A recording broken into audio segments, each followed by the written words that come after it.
शिर्डीमध्ये United किंगडममधून साईबाबांच्या दर्शनासाठी आलेल्या साईभक्त परिवाराची पूजा साहित्याच्या नावाखाली 4,000 रुपयांची फसवणूक करण्यात आली। मूळ पंजाबचे असलेल्या आणि व्यवसायानिमित्त युनायटेड किंगडममध्ये स्थायिक असलेल्या कुटुंबाला कमिशन एजंटने बळजबरीने हारफुल प्रसाद दुकानावर नेऊन 500 रुपये किमतीचे साहित्य 4,000 रुपयांना दिले। फसवणूक लक्षात येताच भाविकांनी साई संस्थानचे सुरक्षा अधिकारी रोहिदास माळी यांच्याकडे तक्रार केली। रोहिदास माळींनी भाविकांना शिर्डी पोलीस ठाण्यात नेऊन गुन्हा दाखल करण्याची मागणी केली। पोलिसांनी दुकान मालक, चालक आणि एजंट विरुद्ध गुन्हा नोंदवून दोघांना ताब्यात घेतले। इतर आरोपींचा पोलीस शोध घेत आहेत। शिर्डीत वाढत्या फसवणुकीला आळा घालण्यासाठी सर्व पूजा साहित्य दुकानांवर दरपत्रक लावणे बंधनकारक करण्यात येणार आहे, अशी माहिती शिर्डी उपविभागीय पोलीस अधिकारी शिरीष वमने यांनी दिली। शिर्डीतील ग्रामस्थांनीही अशा लुटमारी विरोधात आवाज उठवत कठोर कारवाईची मागणी केली आहे। युवा नेते डॉक्टर सुजय विखे पाटील यांनी प्रशासनाला कठोर पावलं उचलण्याचे आदेश दिले आहेत। या निर्णयामुळे भविष्यात साई भक्तांच्या फसवणुकीस आळा बसेल अशी अपेक्षा आहे। सर, काय घटना घडली आहे? कशी भाविकाची लूट करण्यात आली आणि काय दाखल झाले आपल्याकडे? शिर्डी पोलीस स्टेशनच्या हद्दीत शिर्डी शहरामध्ये आज सकाळी 8 वाजेच्या सुमारास एक भाविक कुटुंब दर्शनासाठी आलेले होते।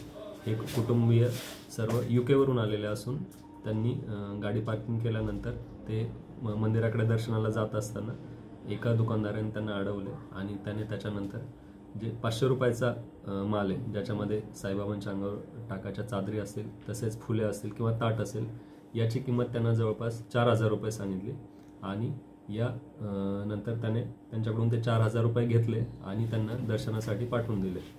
तसेच याच्यामध्ये त्यांनी मंदिरात जात असताना पुढे दुसऱ्या दुकानात चौकशी केली। याच्यात त्यांना कळाले की सदरचे जे त्यांनी वस्तू घेतलेले आहे याची किंमत 500 रुपये असून सदरच्या दुकान मालकाने त्यांची फसवणूक केलेली आहे। यानंतर त्यांनी मंदिर प्रशासनाशी संपर्क साधला आणि त्यानंतर मंदिर प्रशासनाने त्यांना पोलीस प्रशासनाकडे संपर्क साधण्यास सांगितले असता आपण त्यांच्या तक्रारीची दखल घेऊन आपण जे हे दुकान मालक आहेत आणि तसेच त्याच्यासोबतचे जे साथीदार आहेत ज्यांनी या भाविकांची फसवणूक केलेली आहे त्यांच्यावर आपण फसवणुकीचा गुन्हा दाखल करत आहोत।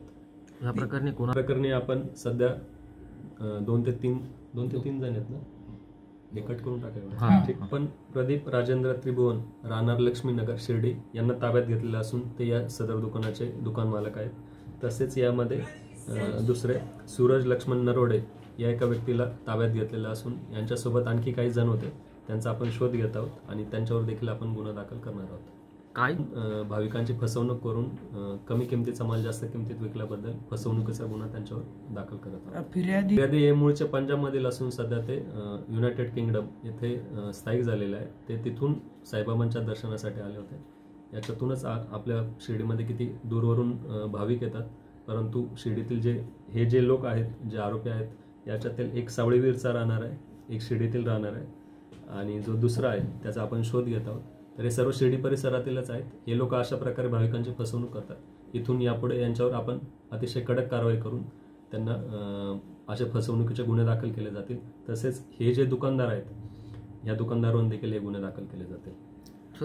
यामध्ये आपण आता जे दुकान मालक आहेत आणि त्या दुकान मालकाकडे जे काम करण्यास व्यक्ती आहेत त्यांच्यावरती गुन्हा दाखल करण्याची प्रक्रिया चालू आहे आणि यासोबतच आपण जे जागेचे मालक देखील आहेत, जे या दुकानदारांना जागा देतात आणि त्यांच्याकडून असे जास्त भाव घेण्यास त्यांना प्रवृत्त करतात, त्यांच्यावर देखील आपण गुन्हा दाखल करणार आहे।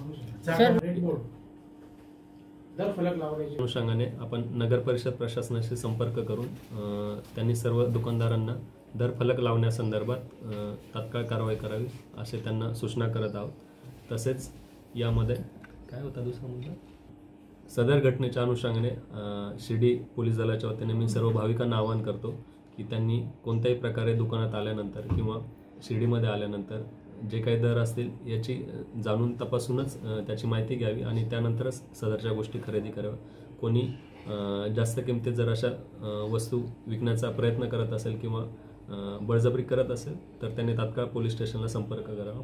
तसेच सदर घटनेच्या अनुषंगाने आम्ही नगरपालिका प्रशासनाशी समन्वय साधून जे दुकानदार आहेत, ज्या ह्या गोष्टी विकल्या जातात यांच्या संदर्भात एक युनिफॉर्म दरपत्रक तयार करण्यासंदर्भात आणि ते सर्वांना लागू करण्यासंदर्भात संपर्क करत आहोत। आणि दुकानदारांना देखील या घटनेच्या अनुषंगाने मी सर्वांना सूचना देत आहे की अशा प्रकारे जर कोणी आवाच्या सव्वा दर लावून भाविकांची फसवणूक करत असेल तर त्यांच्यावर देखील गुन्हे दाखल केले जातील. तसेच याच्यात जे जागा मालक असतील त्यांच्यावर देखील अशा प्रकारचे गुन्हे दाखल केले जातील.